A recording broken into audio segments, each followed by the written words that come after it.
Hi.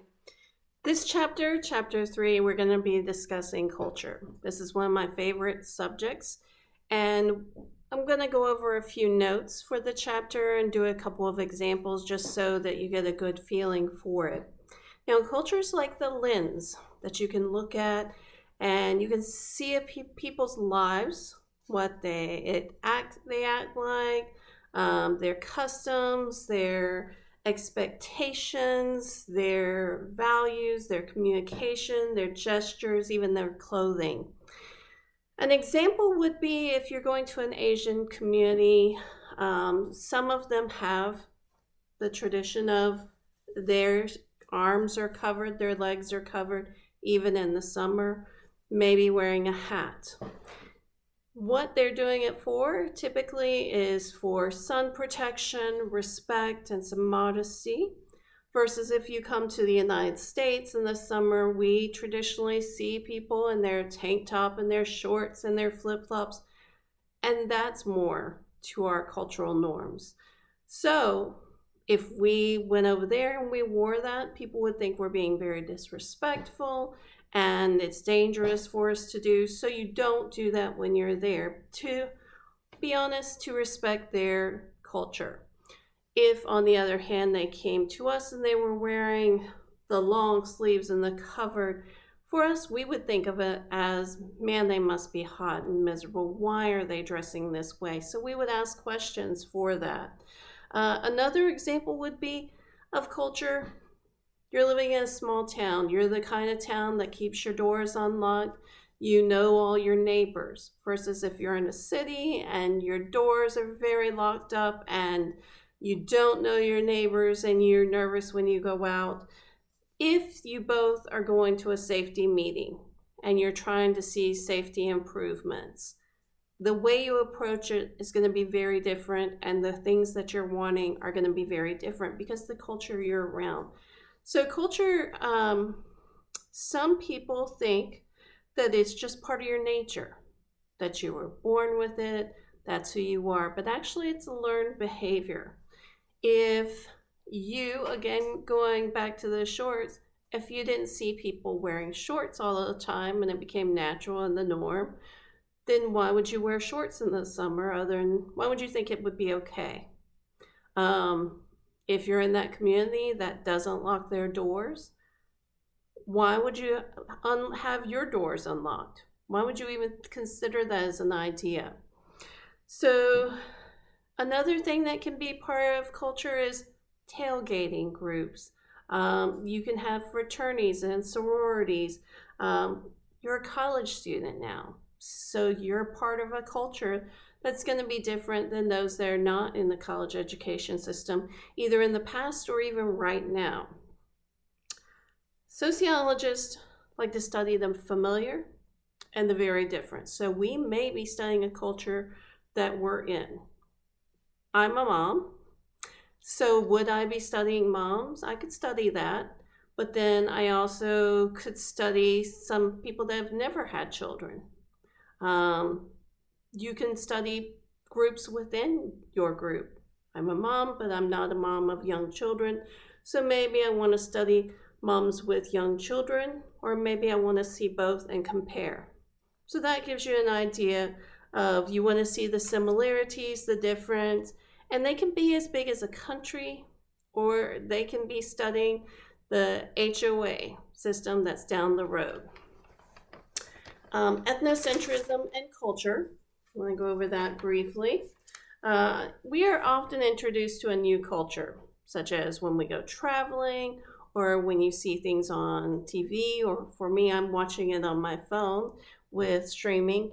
So you're going to see very different things, and you can see your culture because they are different than your own. You start noticing that difference from there. You watch the Travel Channel. Man, I would love to go and see things in Alaska. Very different than what we are here. Maybe even if you are going to be going to the mountains. I grew up in the mountains. Part of it is different than it is in Charlotte area. So definitely a different culture. And one of the things that I like to share about when you're traveling, you're going to see some things that may shock you, may really surprise you, and may impact you some. Example, when I've been to some South American countries, women aren't allowed to go out at night without a male. In fact, it's very discouraged for women to go out at all at night. If they do go out without a male, they're considered dirty or inappropriate. And guess what word gets around town for that as well? So for me, that was a big culture shock because I go out anytime and no one ever says anything. If I want to go to the Target, no one's going to say, she was so inappropriate. But for them just to go to the local market that's open at night, maybe they need some medicine or something, they have to have a male go with them. Culture shock's a case of disorientation that occurs when you're entering a radically new social or cultural environment. The other thing for me was I visited Korea. We go there, I've gone there several times. And one of the things that was a big shock to me also was getting on public transportation.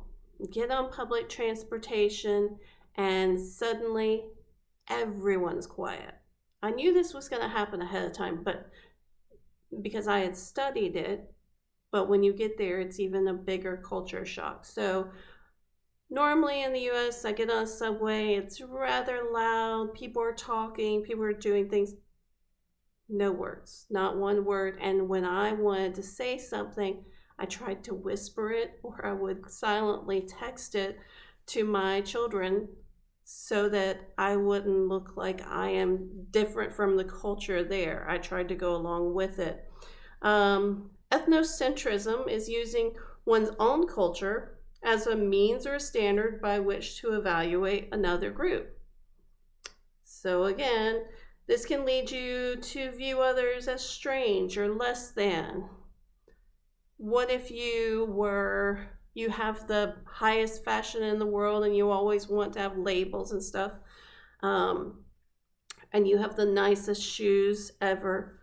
And this happens a lot with teenagers, middle school, high school. And then you go to school and you see these kids and run down, like from the Walmart or the Target shoes, and you think less than of them. Well, they still have great style, they look great, but you found out they don't have the name brand. So that can be something where you're using ethnocentrism. We try to take ourselves out of that. Another thing would be is we do that with our senior citizens.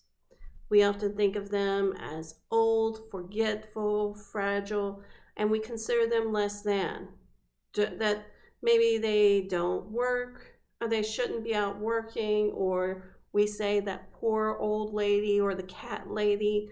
Those are ways of setting ethnocentrism where you're putting your own culture as a means or a standard by which to evaluate another group. And so we've evaluated maybe senior citizens differently than we consider ourselves. So cultural realism is the same thing as cultural sensitivity. This is seeing the cultures as different, but they're not better than us. They're not better than one or the other if you're comparing the two. Think about it this way. If I was the family that we sit down to eat, but we always sit down on the couch to eat. It's not a huge deal that we're going out. And we sit as a family, we're just sitting at the couch, and sometimes, yes, you're watching TV and talking. But then we go visit someone else's house, and they all sit at the table. Is there anything wrong with one or the other? You're still family, you're still eating together, you're still socializing. No. But this gives you a way of seeing the two differences. Or what if you had two different kinds of food? One person's cultural food is very different from the others. Maybe you're great at making Norwegian food, and maybe you're great at making Brazilian food. Still, great food, great opportunity to try different things there, and great flavors. So you're not going to put one above the other. Um, Again, with any food, I always say, if you don't like it, don't eat it, but you have to taste it. That's the mom in me.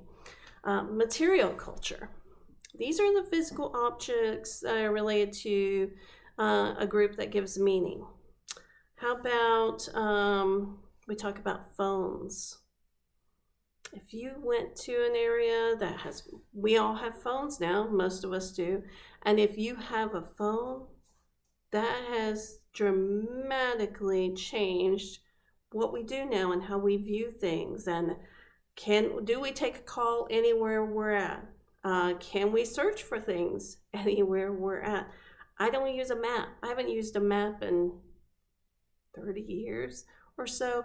So you use your phone and I plug it in. And by the way, now on the phone, it not only tells me where to go, but it tells me if there's an accident. It tells me what the time it's going to take me to get there. So that phones have made a huge difference. Clothing. If people are coming in and have different clothing, maybe you're in an area that they wore certain weavings for outfits. Maybe it's jeans. That's something that's pretty culturally common around here, and you won't see that everywhere.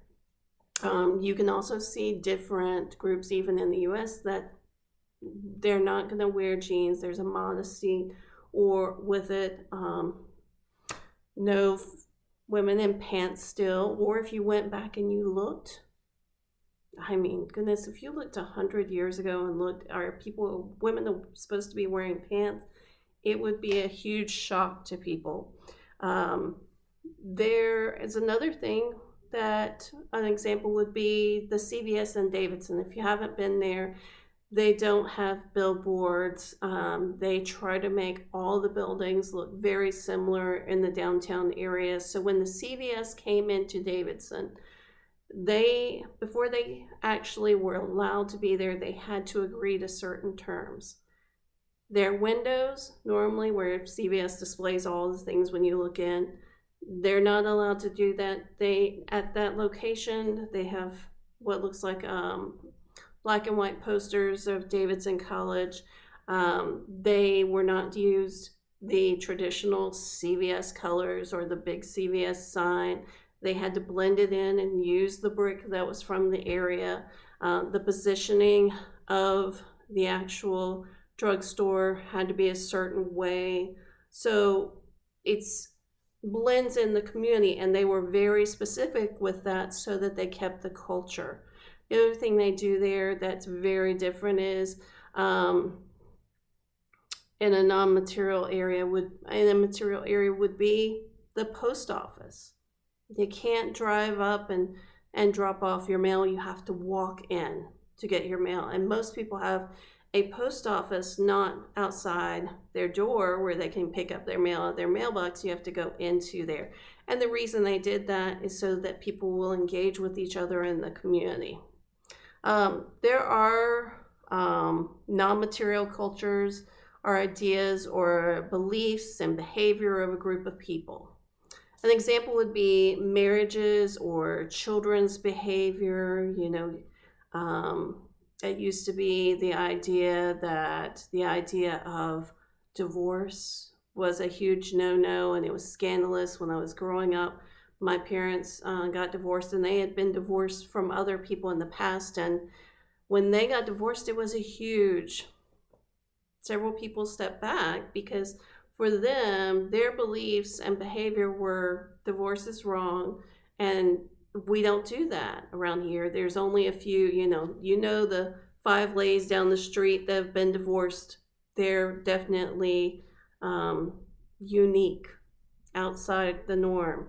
With children's behavior, do I want to go to a restaurant where the kid is screaming, or how do I feel whenever I see someone that maybe is screaming at their kid or spanking their kid? My norms or beliefs might be different than theirs. But again, as sociologists, I try to come in and set those things aside. It is hard to do.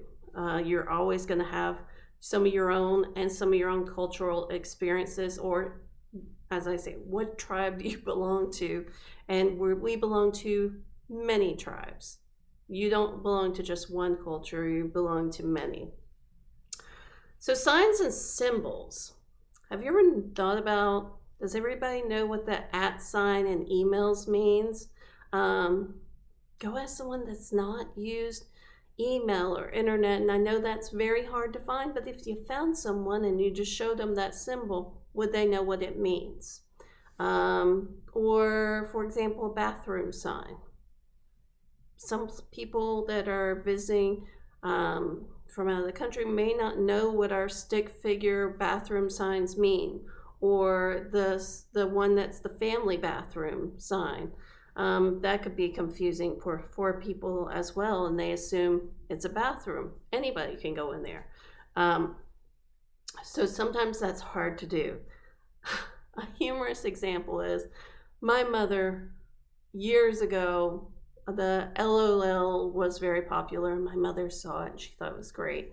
And she just started, like, she'd think things were wonderful and she'd tell people, I love you. So she'd end her conversations on text with LOL. She thought she was saying lots of love, not laugh out loud. So for her, even though it was, it's part of a language, for them, it actually was more of a sign or a symbol.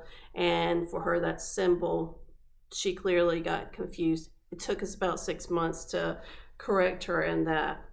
Another thing is, does everyone know what gestures mean? We'll use one of them. Does everybody know what that means? Not everyone knows. I have a friend whose grandmother was from out of the country. They were here, the kids knew, and they were being rambunctious, like fifth graders, and going around and giving them a little finger, and a guy caught them and brought them to their grandmother and said, they've been doing this, and the middle finger, and she lifts up her finger and starts waving around. What's wrong with this? There's nothing wrong with it. So what if they gave them this? Because for her, in her culture, the middle finger didn't mean anything negative. But on the other hand, another example is when you go to another country or some other parts of the country, pointing at people, pointing at things. That can be very, very negative. If I'm pointing, let's say I'm at McDonald's and I'm pointing up at the menu and I'm trying to read it, or I'm pointing at what I want, that can be considered very much like that middle finger that people can give, and is very derogatory. Language translations can be lost. Ever heard lost in translation? So maybe the way someone says something, you may not understand if someone says, someone called in to a dear friend of mine who had moved from up north down south, and of course someone called to their helpline and they said, I need some help with my well. Well, she thought, not understanding, one, she didn't know what a well was, like the thing in the ground that helps with water. She didn't know what that was because that was not part of her vocabulary from where she had lived. The other thing is the way that they sounded was different than she was used to. So well is that she thought a well was things in the water, and a whale was an actual animal in the sea. So she was like, you have a whale? And he's like, yes, I have a whale instead of well. But she heard it as a whale, as an animal in the sea. So she was trying to figure that out. So again, things can get lost in translation when someone says something. Another great example, especially from a mountain girl, bless your heart. It can mean many things. And those that are not familiar with bless your heart, it's like, oh, you poor thing, you don't know any better. bless their heart, I can't believe who they are. Things like that. Or, bless your heart, you're so kind. Things like that. So it can vary, and people that don't know about it can get confused. Have you ever heard of someone that's not familiar with the language? And I'm going to say this because, again, grew up in the country, mountains, want to go snipe hunting. Well, my fiance is like, what is us? They asked me when I first moved down here when I was a teenager to go snipe hunting. And he's like, you know what a snipe is? I said, there's no such thing as a snipe. They're going to take you out into the woods. There's no snipe. So we can use some of that language. If you were from around here and you were familiar with the language, you would know what a snipe was. Values, norms, and let's talk about some values and norms. Values are ideas of what is right or wrong or beliefs. So norms are those rules or guidelines on what behavior is accepted. So maybe I have a certain belief and I want the guidelines to set what's accepted. Are you speaking loudly in the hallway at school? There's no law against it, but there are some guidelines and there could be some rules that are there, but it's not a law. So your behavior in that. Though if every year you have to obey certain ways of driving, and that is going to be a law. But sometimes we use that ways application so we can see what's coming up. But laws are typically the types of norms based. It's a type of rules or laws that are based on norms. An example, which you may be surprised, there is still a North Carolina law on the books that prohibits any professional fortune tellers in the state of North Carolina. So if we had someone move in that was a professional fortune teller, they would be breaking the law, and they would also be breaking a lot of people's values and their norms. Types of norms would be folkways. This is a common practices or customs. They're loosely enforced. Holding open doors. Having a pregnant woman stay on the subway. We don't have that as a rule, but it's sort of expected, encouraged. You would look down if you didn't.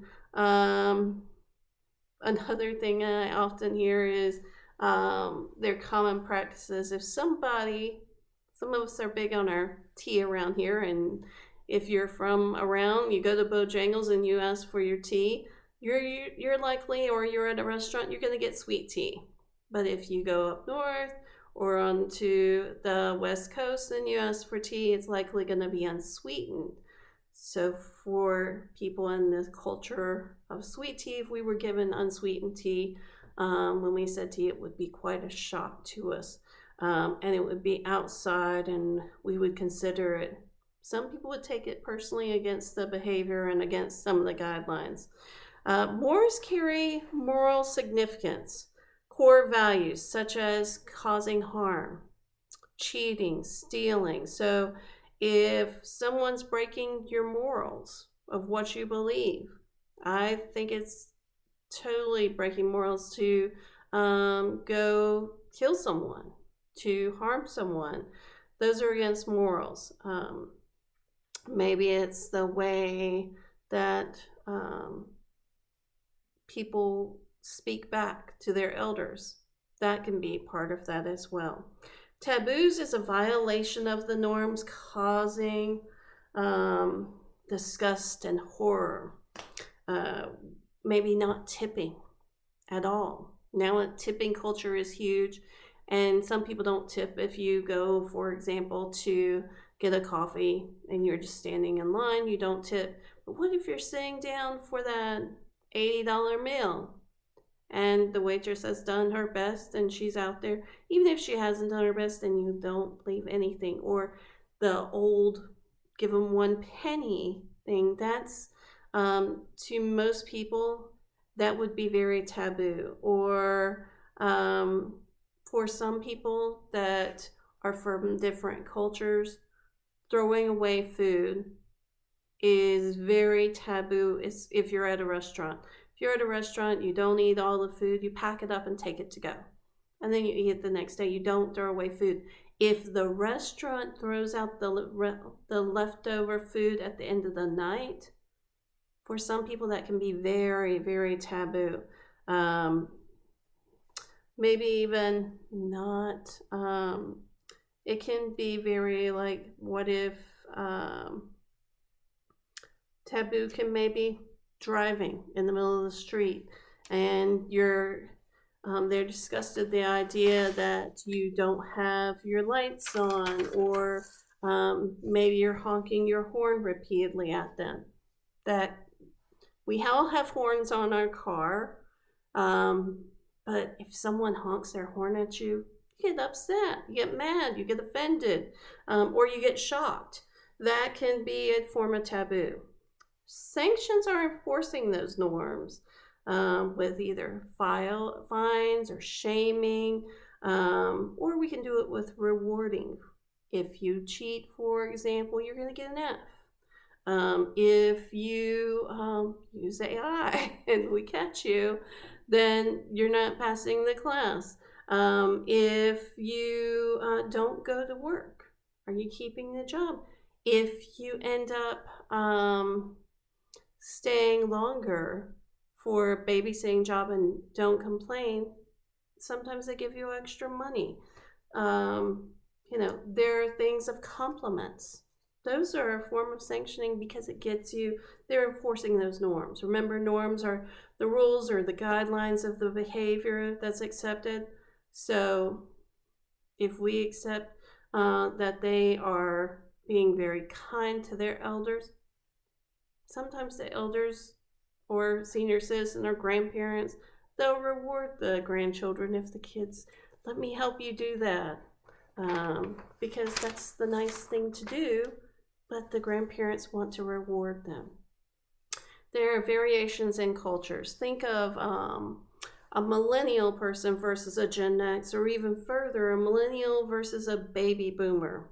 Those values and views are going to be very different and showing very different actions and activities, very different experiences that they're going to view. So if you compared the two, let's say you put a millennial in the room with a baby boomer and you see what kind of food they're doing, what kind of ideas they have on mental health, or maybe activities they like to do, or the way that children are raised, those could be very different. So you are going to think maybe the variations in those two groups. Multiculturalism is celebrating other groups.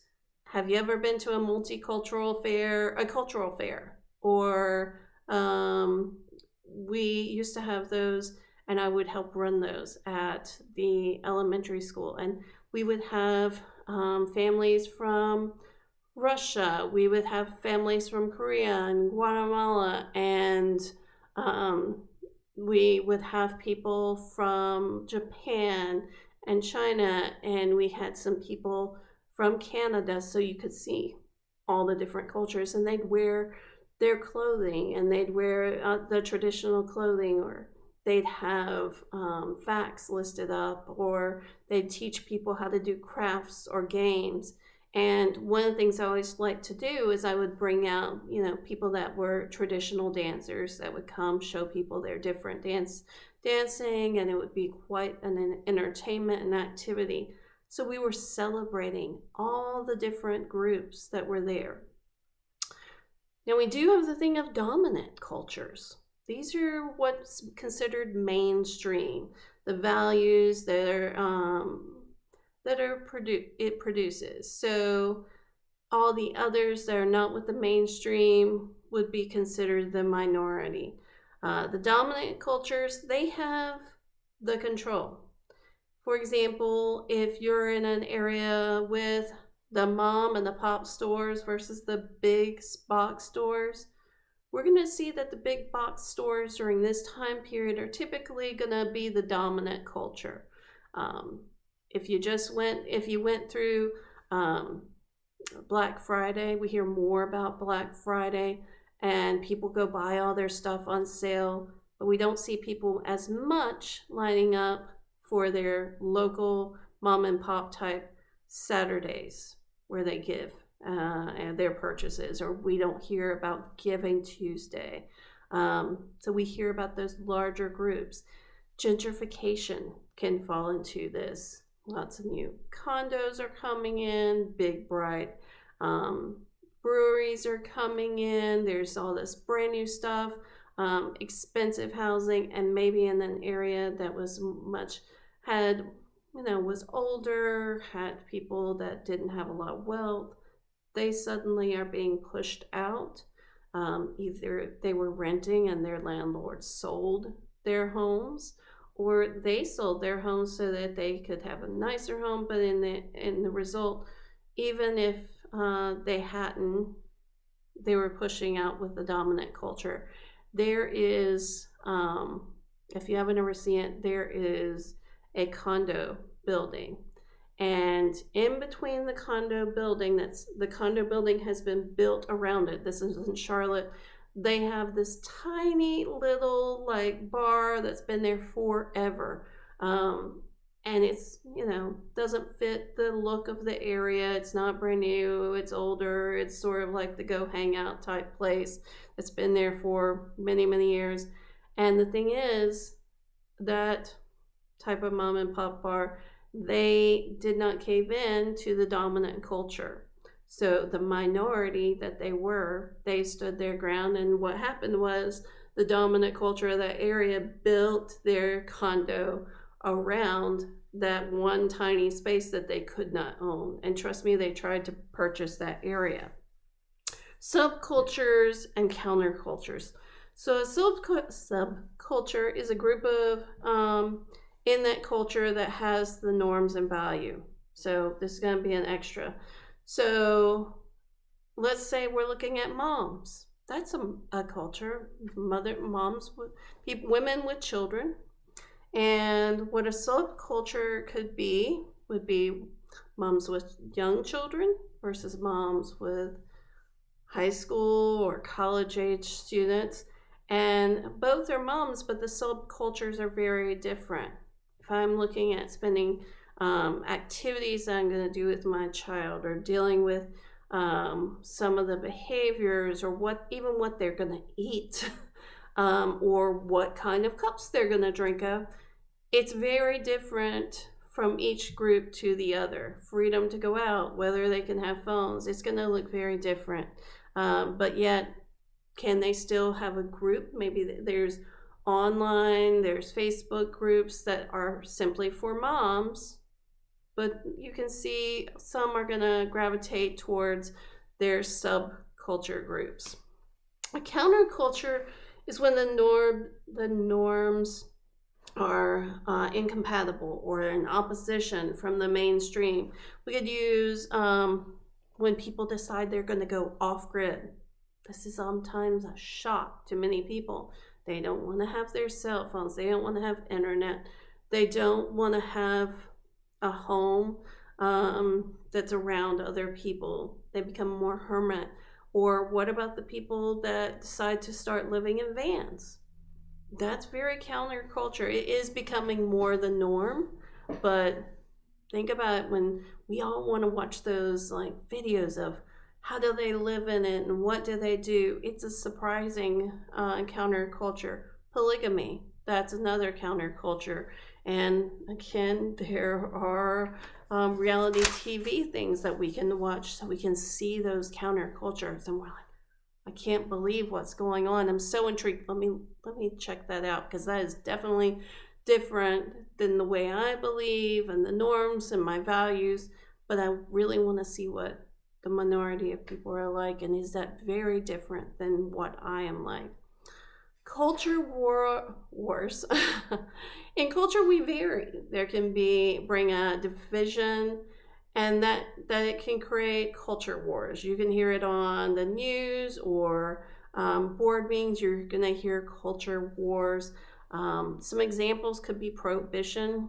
There were the groups that did not want anyone to have anything to drink, and in fact, at the start of prohibition, before it was actually put into law, people were signing that they would not drink, and they were pushing for other people not to, and they would have meetings. And then, of course, when it became in the law, there were those other people that were sneaking it in and trying to hide from it. The other thing could be testing in schools. Some people are very against end of year testing with students and think that that doesn't say who the student really is and what they've learned, versus those that are thinking that they need the statistics and they think it does give a good representation. Another one would be civil rights. Think about whenever we started looking at civil rights years ago, there was a division in that, and they would say there's a culture wars of who would think that civil rights are what we need versus let's keep it the way it is. So that caused a lot of culture clashing and culture wars. An ideal versus a real culture. So an ideal is what norms and values we think we should be observed. But in real culture or reality, this is the patterns of behavior that exist. So an example would be when they stated equal rights for, we should all have equal rights. It's written down. But women could not vote until 1919. Even more that people didn't know is women couldn't open a bank. They couldn't get a mortgage on a home until they had to have a male relative or a husband take them to get their own bank account, and they had to approve it, or they had to wait. But that changed in 1974. So the views were rather different, but we were really pushing for equal rights and pay, and still 1974 we didn't even see that. So that's a big far distance from 1919 to the 1974.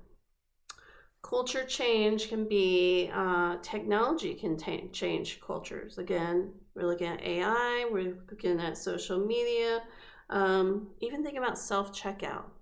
When I go to the grocery store, if I'm lucky, there's one person that will check you out over there, and then there's like 6 self-checkouts that you can go to. That's dramatically changed.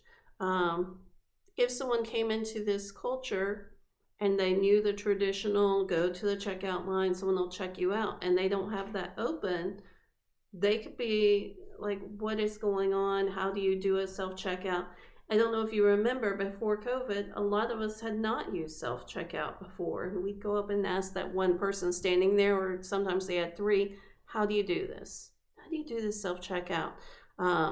Or let's talk taboo, the person that gets in line with the self-checkout that has like 45 different items. How many people think, no, that's not okay. That's really strange. No, we don't do that. But there are, and there's some people that will go into the other line and purchase one item. Cultural diffusion is when different cultures start sharing with each other. So example, it could be maybe whenever you move to Charlotte, it could be very different because we're a mishmash and we all sort of became one, and it's hard to differentiate. Okay, this is very different than that. Our cultures we don't have things that stand out very often. Another could be an example of you live in, how many small towns have you went through out in the middle of nowhere? And what's one thing you always see? And it creates cultural diffusion, and you didn't see it all the time if you went like 5 years ago. The Dollar General. Doesn't matter if you're in the middle of nowhere, you don't see a grocery store, you haven't seen a gas station forever, but there will be a Dollar General. And one of the things that they have is they have built those specifically to become the outlet for those specific areas that don't have anything. So that sort of diffused where people would go to purchase things or what items they would purchase, because just go up to the Dollar General. Another thing is cultural imperials. Media invades and takes over. What about TV being first introduced, or when things get introduced? Think about kids with cell phones. I mean, think about that a lot, but now parents have to discuss, okay, am I going to give my child a cell phone right now when they're in, are we giving it to them when they're in 3rd grade, 4th grade, high school, middle school? And then what are we going to do to protect them on the cell phone? Are we giving them free reign? Are we putting different software on there to protect them? These cultural empiricals have really changed with the new technology and the media, and it takes over. So that's one of the things that you're seeing a lot, is with also what social media is my child to get on, and are there any restrictions not only for myself, because are they going to abide by that, or are they going to do it even hiding in the same room with the same computer or on their phone? What can I do as an extra line of protection? Cultural leveling occurs when cultures that were distinct become like everyone else. So that, again, go back to the Dollar General, go back to people wearing jeans. You see a lot of common dress in the Charlotte region. You don't see people in their traditional clothes that you would wear from outside cultures. And if you do see someone in a more traditional dress, that can be rather shocking to anyone. So most people have blended in and wear the same things, and or at least in a similar realm, and they are more likely to do similar things. Christmas time, a lot of people are going out and getting Christmas trees, and they're buying gifts, and they're maybe they'll go to church on Christmas Day. But some of the people, for example, some of my practicing Jewish family, they're not going to get a Christmas tree, and they're not going to celebrate Christmas. So again, they are very different. On the other hand, some of my non-practicing Jewish family, they're all going to do Christmas just the same as everyone else. So they've started to blend in that culture as well. So the key to culture is our perspectives. They're all different, but we need to respect everyone's differences. You are going to bring in the mindset of your own culture. It's hard to deny that, but come in as open-minded as you can when you're looking at cultures. But again, you see something very different, you think, I don't have anything different culture. You know, I'm just like everyone else. I've become cultural leveling. There's nothing different. But you might be surprised. Are you part of that gaming culture online? Are you part of a social media group? Are you wearing traditional clothes? Like maybe you're part of maybe you're a parent, or maybe